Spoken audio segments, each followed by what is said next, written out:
साथ संगत जी, प्यार से कहना धन निरंकार जी। ये जो भाव है मन में हर किसी के, चाहे वो एक थोड़ा अहंकार रूप का भाव होगा तो भी वो बदला जा सकता है, और अहंकार से धीरे धीरे वो नम्रता की यात्रा की जा सकती है। तो बात वही कि भक्तों के संदेश में ये स्वयं को बदलने की जो बात होती है वो क्यों होती है, भक्तों का जीवन संसार के अन्य व्यक्तियों से अलग क्यों होता है, कैसे होता है। तो बात वही कि भक्तों के जीवन में भी वही है, दृष्टि के लिए आँख है, खाने के लिए हाथ हैं, एक सूंघने के लिए नाक है। एक दिन में उतार चढ़ाव उसी प्रकार आएंगे, और उसी तरह जो भक्त श्रेणी के नहीं हैं उनके भी जीवन में ये सब ही है। तो भक्तों ने जो एक बदलाव अपने अंदर लाया वो यही कि इस दुनिया में तो रहते हैं पर दुनिया से अलग होके रहते हैं।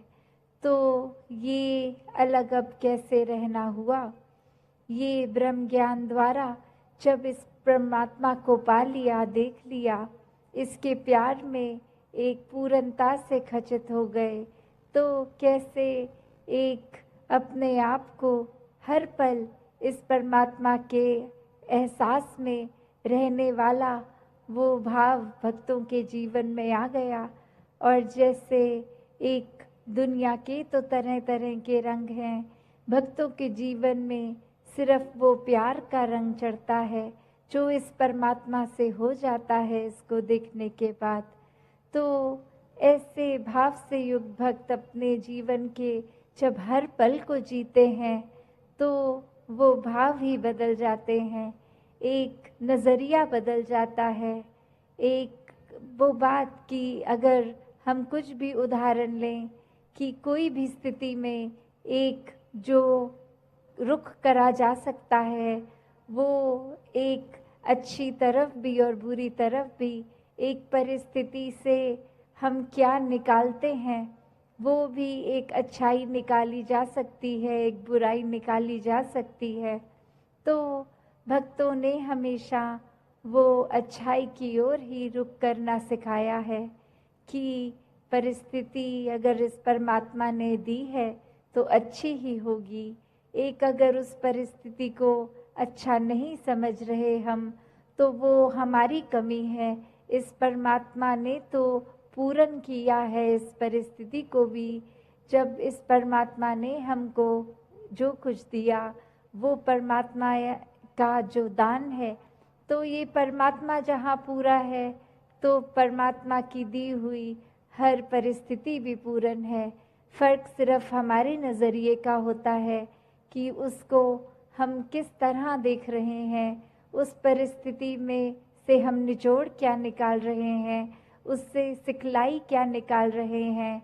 क्या हम सिर्फ हमारे अनुसार कुछ नहीं हुआ तो उसके वजह से इस परमात्मा को ही कोस रहे हैं, या ये भी मान रहे हैं कि ये ही हमारे लिए बेस्ट है और कैसे इसमें वरदान छुपा हुआ है। तो एक ये नज़रिया भक्तों ने हमेशा से जो जिया कि आध्यात्मिक पहलू अपना हर किसी ने जहाँ एक बहुत ही उस नज़रिए का बनाना है कि जीवन में ये शरीर मिला है, ये मटीरियलिस्टिक वस्तुएं मिली हैं, घर बार रिश्तेदारी बहुत कुछ मिला है, तो क्या इसी में पूरा समय रहकर इस परमात्मा के लिए समय नहीं निकालना, या फिर एक चुनाव अपना है कि इस परमात्मा के प्यार के रंग में ऐसे रंगे जाएं कि कोई दुनियावी रंग फिर छू नहीं सकता। ये पक्के का रंग, ये एक हर समय रहने वाला रंग, और इस रंग को जिसने भी अपने ऊपर लगाया वो हमेशा के लिए आनंदित हो गए। एक जीवन हर समय के लिए झूम झूम के जिया गया। और वो फिर बात कि भक्तों के जीवन में भी विपरीत परिस्थितियां आईं तो भी उन्होंने कभी इस परमात्मा से विश्वास नहीं तोड़ा। तो बात वही कि परमात्मा के प्यार में जो रंग जाते हैं वो खुद ब खुद बदल जाते हैं।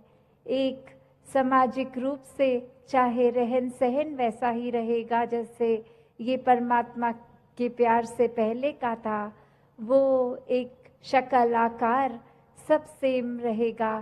सिर्फ और सिर्फ जो बदला जाएगा वो मन के भाव बदलते हैं। तो ऐसा ही बदलाव हर किसी के जीवन में मुबारक बदलाव होता है कि ये एक संसार में जितने भी अलग अलग प्रकार के चाहे इंसानों के साथ मुलाकात होनी और वो एक अलग अलग कल्चर बैकग्राउंड, दिखने में अलग, खान पान अलग, सब तरह से वो एक डाइवर्सिटी रूप, और कैसे वो होने के बावजूद भी सब परमात्मा के साथ जो एकत्व के बंधन में हैं, तो हर एक को एक दूसरे में परमात्मा ही नज़र आता है।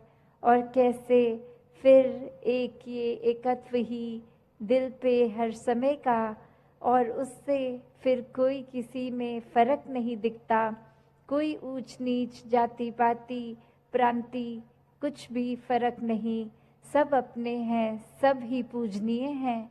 तो कैसे ये परमात्मा का वास तो पूरी सृष्टि के कण कण में है, और वहीं जो हर किसी में भी, और यही परमात्मा को देखना ब्रह्म ज्ञान है कि इस परमात्मा को जब हर समय के लिए ये दिखाई देगा कि हर जगह ही मौजूद है, तो फिर एक जहाँ अपनी भी चेतनता जाग उठेगी।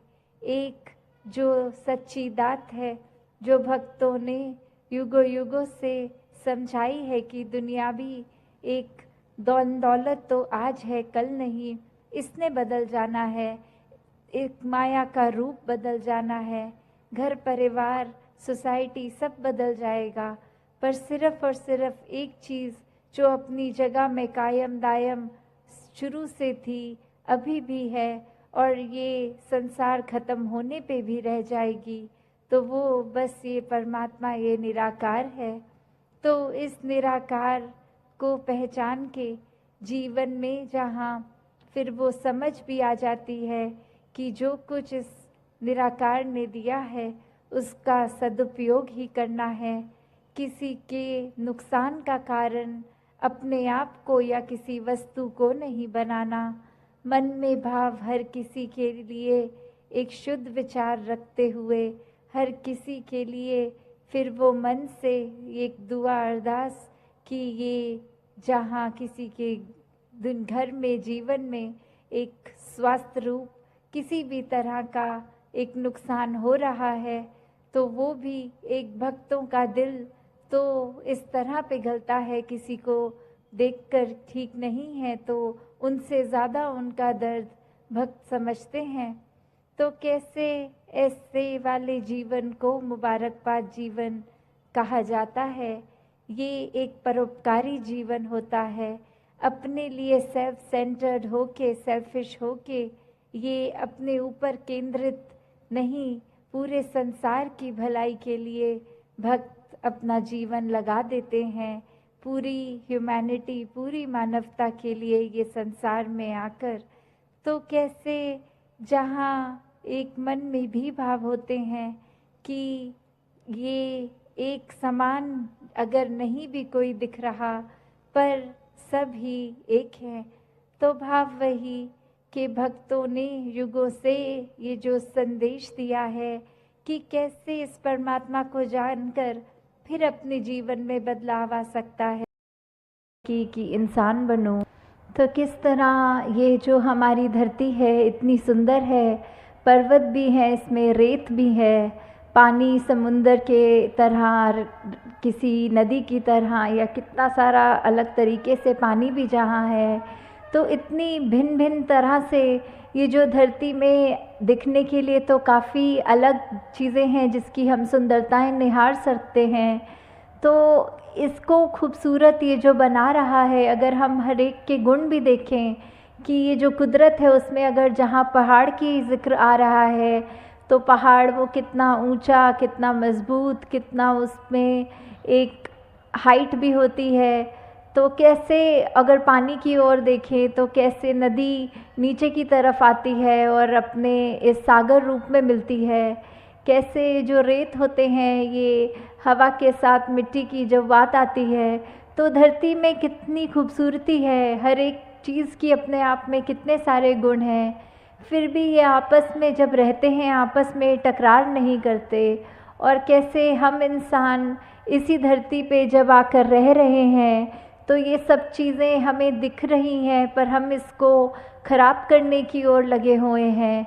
ऐसे ही अगर हम अपने मन की तरफ भी झांकें कि कैसे हम एक इसमें संसार में आए तो हैं, चाहे कोई कैसा है, किसी का हमसे फ़र्क है, चाहे कोई दिखने में हमसे अलग है, चाहे वो भोजन अलग तरह का खाते हैं, हम अलग तरह का खाते हैं, या कोई भी ऐसी बात जो हमको एक दूसरे से वो फ़र्क दिखाती है, तो हम अगर उस फ़र्क को फ़र्क की तरह ना देखें, हम उसको ये माने कि जैसे ये संसार में यूनिटी इन डाइवर्सिटी की बात है, ये जो भिन्न भिन्न प्रकार के जो फूल हैं उनकी अपनी अलग महक है। तो कैसे हर एक चीज़ जो दूसरे से चाहे कितनी भी अलग दिखती है उसकी रिस्पेक्ट इस तरह करनी, उसका सम्मान इस तरह करना कि ये बिल्कुल हम जैसा है, हमें तुच्छ भाव से नीचे दृष्टि से नहीं देखना, हमको उसकी जो भी खूबसूरती है, जो भी गुण है उस व्यक्ति में भी वो गुण सिर्फ ग्रहण करने हैं। तो कैसे ये है वही उदाहरण कि चाहे पहाड़ हैं, चाहे नदी है, चाहे रेत है, तो ये सब चीज़ें जब आपस में एक दूसरे से अपनी तुलना नहीं करती या दूसरे को ये नहीं दिखाती कि हमारा काम तुमसे ज़्यादा इम्पोर्टेंट है या हमारे अंदर ज़्यादा महत्वता है तुमसे, तो हम इंसान क्यों ये गलती कर जाते हैं जहाँ स्वयं को श्रेष्ठ मान लेते हैं। अगर उदाहरण के तौर पे हम अपने हाथ की ओर भी देखें तो हर उंगली दूसरी उंगली से अलग हाइट की है। अगर हम कोई कार्य कर रहे हैं तो जैसे अगर हमें कोई कुल्हाड़ी या कुछ पकड़ना है तो पूरी मुट्ठी का काम उससे आता है। अगर हमें भोजन करना है तो हमारी 3 उंगलियों का ही काम आता है। अगर हमें फ़ोन पे टच स्क्रीन पे मैसेज करना है तो वो सिर्फ अंगूठे से ही काम हो जाता है। तो हर चीज़, हर उंगली, हर कार्य एक अलग महत्वता है हर उंगली की। तो किसी ने अपने हाथ में ये हमें कहा नहीं कि देखो हमारा काम तुमसे ज़्यादा इम्पोर्टेंट है। तो कैसे हम फिर भी एक कलाई से निकलते हुए ये जो भिन्न भिन्न दिखने वाली उंगलियां हैं हमारे हाथ में, ये जब एकत्व की तरह इकट्ठे एक हाथ में रह सकती हैं, दूसरे को कोई नीचा नहीं दिखाती, फिर भी जो अपना काम है वो पूरी ईमानदारी से करते हैं, तो ऐसे हम ये मनुष्य का शरीर जो हमारा है तो फिर भी हमारे अंदर वो मनुष्य वाले, मानव वाले गुण क्यों नहीं बस पाते। क्यों हम फिर भी, क्योंकि दूसरा हमसे एक हमारे जैसा नहीं, उससे भेदभाव मन में नफ़रतें लाते हैं। क्यों हम एक सामने वाले व्यक्ति को ऐसे पूजनीय तरीके से नहीं देख पाते, उसकी मिनट मिनट में कोशिश करते हैं कि किसी तरह हम दुनिया के आगे उसकी बेइज्जती कर दें, किस तरह हम उसका इस तरह मजाक उड़ाएं कि अगला रोने को मजबूर हो जाए। तो ऐसे भाव हमारे मन में क्यों हैं?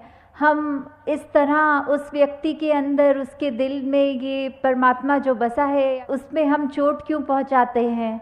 तो हम अगर यही बात रखें कि किसी ने अपनी सबकी जो भी इम्पोर्टेंस है वो तो हर एक का कार्य, हर एक कोई यूनिक है, ये परमात्मा ने हर एक को बनाया है, हर एक की शक्ल अलग दूसरे से है।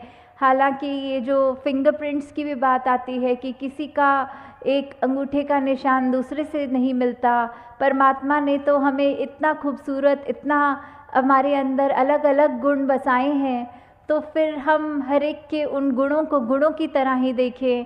उससे नफ़रत करने के लिए, उससे कोई वैर विरोध की मन में भावना रखने के लिए उसको उस तरह देख के या नीचा नहीं देखें। कि कैसे धरती तो परमात्मा ने इतनी सुंदर बनाई है, इतना कुछ है जो हमको कार्य में उपयोग की तरह आता है, इस धरती से ही निकला हुआ, और फिर भी हम इंसान ये धरती को उजाड़ने चले हैं। और उजाड़ा भी हमने कैसे है कि हमारे ये मन से ही ये नफ़रत की बात जब आई, हमारे मन में अच्छे गुणों की बजाय जब हमने ये बुरी बातों पे ध्यान ज़्यादा डालना शुरू किया, तो ये बुरी चीज़ें हमारे मन में, दिमाग में, व्यवहार में इस तरह हावी हो गई कि वो चीज़ें हमारे कर्मों के अंदर अब इस तरह निकलने लगी कि आपस में हमने सिर्फ जहाँ मन में नफ़रत थी, तो अब वो कर्म से अपने हाथों से लड़ाई झगड़ा भी करना शुरू कर दिया। और कैसे ये चाहे परमात्मा ने धरती तो इतनी सुंदर बनाई, हमने कैसे इसका दुरुपयोग कर दिया। जहाँ हमारे को पेड़ देखें, कुछ भी देखें जो इतने फलदायी हैं, या कैसा पानी नदियों का साफ़ अच्छा पीने के लिए इंसान का है, तो हमने जहाँ वो पेड़ भी काटने शुरू कर दिए, वो नदी में कचरा डाल के वो पानी पीने लायक भी नहीं छोड़ा। ऐसा कुछ भी अगर इस धरती का हम ये जो नेचर की तरफ से एक सौगात की तरह, एक गिफ्ट की तरह चीज़ मिली, तो कैसे हमने उसी को एक गलत रास्ते पे ले गए, और हम कैसे उसको अपने सिर्फ हित देखकर और दूसरे की भलाई ना देख के सब उसमें उजाड़ने लग गए। और जो ये मानवीय गुण हमारे अंदर हैं, हमने तो वो भी नहीं देखा कि हम किस तरह किसी से व्यवहार कर रहे हैं। हम उसको अगर अच्छी तरह नहीं एक कंसिडर कर पा रहे दूसरे को, तो हमारा कोई ये भी हक नहीं कि उसको चोट पहुंचाएं। तो यही बात आ रही है कि सिर्फ ये परमात्मा ने तो अपनी तरफ से हमको इतनी अच्छी से अच्छी चीज़, हर कोई चीज़ अगर हम अपनी निजी ज़िंदगी में भी देखें कि चाहे हमारी आर्थिक स्थिति जो भी है, हमें एक घर मिला है, एक परिवार का प्यार मिला है, इतना सुंदर संसार हमारा उस घर के अंदर है, फिर भी हम आपस के मन मुटाव की बात करें, आपस में ये परिवार के कुछ हम 3-4 मेंबर्स ही अगर आपस में लड़ने लग गए, आपस में ही हम परिवार होने के बावजूद मन में नफ़रत रख पड़े, तो फिर ये इतनी सुंदर संसार जो हमें मिला है, या यही बात समाज पे वैलिड है, या जहाँ पे भी हम उठते बैठते हैं काम पे, तो वही चीज़ कि हम अगर अपने मन में दूसरे के लिए दया नहीं रखेंगे, करुणा नहीं रखेंगे, किसी ने कुछ ऊंच नीच हमसे बोल दी तो आगे से लड़ झगड़ लेंगे, और ना कि अपने मन को विशाल हमें जो बनाना चाहिए उसको हम तवज्जो नहीं देते कि मन को कैसे अपना बड़ा करें। दूसरे ने कह दिया तो कह दिया, अपना हम उसमें क्रोध क्यों अंदर लाएं, अपना हम उससे बदले की भावना क्यों लाएं।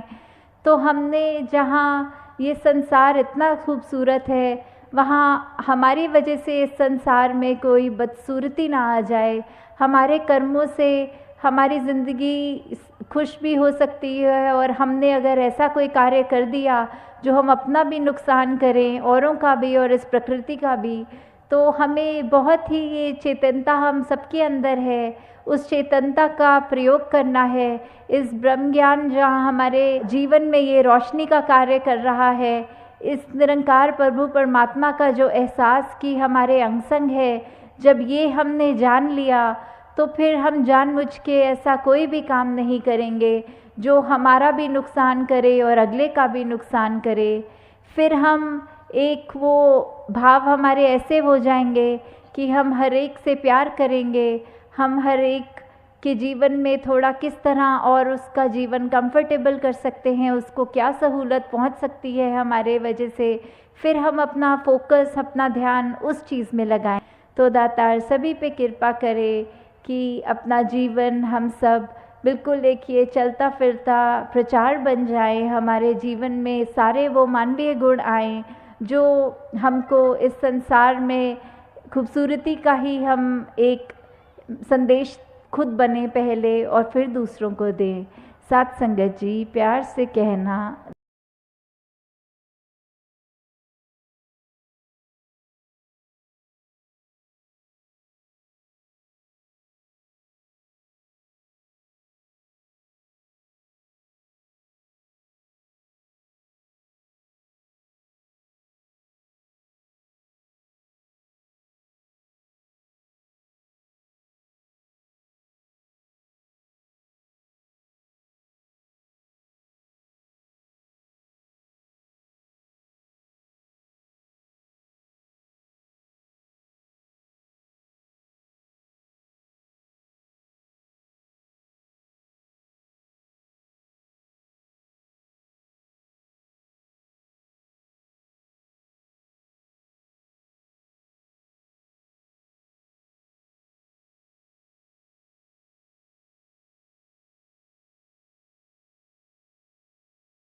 यो व्हाट्सअप गाइस, तो कैसे हो आप सब लोग। तो आवाज़ अगर तुम्हें यार अच्छे और स्वस्थ होंगे तो आ चुका हूँ जीडे वाइब की नई वीडियो लेकर। और गाइस आज की वीडियो में ना गाइस बहुत ही ज़्यादा कमाल और धमाल होने वाला है। तो मैं ना गाइस अभी भाई यहाँ पे ना गाइस अपनी मर्सिडीज की एमजी को लेके आया हूँ। और अभी यहाँ से मुझे जाना है एयरपोर्ट पे। एयरपोर्ट से जाके मुझे एक बैंक रॉबरी वगैरह करनी है, ठीक है।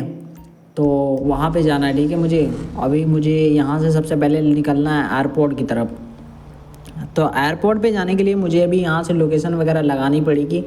और लोकेशन वगैरह तो मैंने खैर लगा ली है। और यहाँ से जाने में ना बहुत ही ज़्यादा टाइम लगने वाला है, क्योंकि यहाँ से एक हिसाब से बोल सकते हो तो 15-20 किलोमीटर दूर है यहाँ से। और ये जो गाड़ी का ब्रेक वगैरह था ना वो सही से लग नहीं पा रहा था, तो अभी उसको भी ठीक वगैरह करवाते हैं। और उसके बाद ना भाई मस्त एकदम, मतलब देख रहे हो गाड़ी की क्या हालत हो रखी है। अभी तो मतलब एक हिसाब से बोल सकता हूँ 15 से 20 हज़ार डॉलर का भाई मोटा नुकसान आ रखा है। और 15 से 20 हज़ार डॉलर भाई कन्वर्ट करोगे तो भाई पता नहीं कितना होगा, अभी तो बता ही नहीं सकता। मतलब अभी देख रहे हो जो टायर के साइड वाला हिस्सा है ना भाई, वो मतलब पूरा ही ख़त्म हो रहा है, एक हिसाब से बोल सकते हो। भी मोटा खर्च आने वाला है 10,000 एक हिसाब से बोल सकते हो 5,000 डॉलर का तो भाई मोटा ही मोटा नुकसान है, उससे ज़्यादा ही का होगा। खैर मैं छोटा छोटा करके बता रहा हूँ। और अभी ना मैं फाइनली एयरपोर्ट पे आ चुका हूँ। और यहाँ से ना गाइस मुझे यहाँ से टर्न लेके राइट नीचे की तरफ जाना है। तो यहीं से मैं जंप कराने वाला हूँ, ठीक है, कार को। और भाई ये टैक्सी वाला ना भाई इसकी गाड़ियाँ बिक जाएंगी, लेकिन अभी इसको समझ में नहीं आ रहा है। इसको ख़रीदने में ना इसकी गाड़ियाँ वगैरह सारे बिक जाएंगे, लेकिन भाई मतलब ठोक रहा है भाई, कुछ इज्जत ही नहीं दे रहा है। देख रहे हो इतनी महंगी कार को। और भाई ये सिक्योरिटी गार्ड वाले को देख रहे हो भाई, अलग ही इसको चुल मची है। अभी देखो क्या करता है, साथ से गाड़ी वगैरह का लाइसेंस वगैरह चेक करने आ रहा है मेरे हिसाब से। भाई ये तो गोली मार रहा है, और देख रहे हो गोली मारने के बाद भाग भी गया। खैर इसको तो मैं निपटा देता हूँ। और जैसे ही गाड़ी को पीछे लेके जाता हूँ भाई, मतलब ये ना दो बंदों को अलग से बुला लेता है फाइट करने के लिए। तभी इनको निपटा देता हूँ मैं। निपटाने के बाद ना अभी मेरे पीछे बहुत सारी पुलिस लग जाती है। तो इसका एक ही हिसाब है कि मुझे अभी ना यहाँ से एरोप्लेन पकड़ना पड़ेगा। एरोप्लेन पकड़ने के बाद ना यहाँ से मुझे इस्केप करना पड़ेगा, ठीक है। इस एयरपोर्ट को ना इस्केप करना पड़ेगा। तो सामने भी मुझे एक एरोप्लेन दिखाई दे रही होती है, तो उसी पे ना मैं बैठ के भाई निकलने वाला हूँ यहाँ से, क्योंकि गाइस यहाँ से निकलना बहुत ही ज़रूरी है। तो अगर नहीं निकलता हूँ तो भाई फिर गाड़ी वगैरह भी पकड़ लेंगे। और भाई अभी जो बैंक रॉबरी वगैरह मैं करने वाला हूँ वो भी भाई मतलब ख़त्म है भाई, पूरा खेल ही ख़त्म है। फिर तो गाइस उधर भी अपना नुकसान है, फिर इधर भी नुकसान है, हर तरफ नुकसान ही नुकसान है। तो फिर फ़ायदा है ही नहीं कुछ।